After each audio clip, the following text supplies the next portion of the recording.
Hey everyone, welcome back to the channel. Today I'm going to take you through my journey to reaching the top 50 in season 137 of One Piece Bounty Rush. It was an intense grind full of ups and downs, but I made it. So let's dive into it, how it all went down. I get down.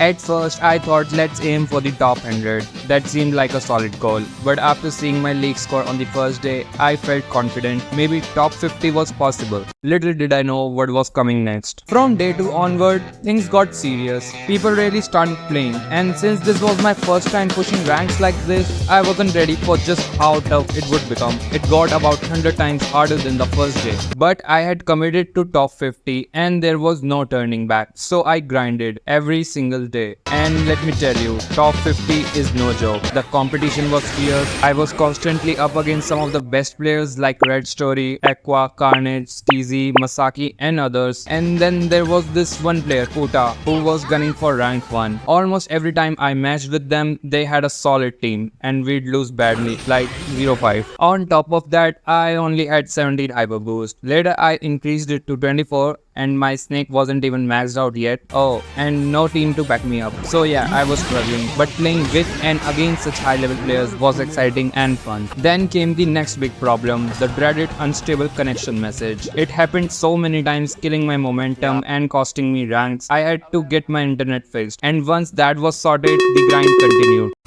By day 8 or 9, I was pretty much fed up with the game, but I couldn't quit now. I was already more than halfway to my goal. But then came the losing streak. Uta had joined the anti-Snake squad, and since Snake was my only defender, I was having a hard time. I could have used other units, but nobody seemed to want to play as defenders, so I was stuck with Snake. You know that saying, if you can't beat them, join them? Well, I summoned for Uta, and man, she was insanely good. I even got her title, but summoning her came at a price. I didn't have enough fracks to get her to level 80. I had to pull at least 2 copies to use her. Luckily, I got her on the first pull, but the second copy took 400 more gems. But hey, no regrets, I needed her to keep grinding. Once I got Uta, I started switching between her, Jabra, Shanks, OG Roger and Snake. But Runner Roger, he stayed constant. He's hands down the best unit in the game. Now that I was holding on to my rank around the 50s, I couldn't skip a single day of grinding. The gap between ranks was getting too big and all the top players were pushing hard. You can check out my live streams of the grind if you want to see the action. Speaking of streaming, I streamed almost every day of the grind except for a few days in the beginning. On the last day, I streamed for 6 hours straight, pushing my rank. But in the final hours, other players started pushing hard too, and instead of getting closer to the top 5, my rank was dropping. That's when I got serious. I grinded for hours,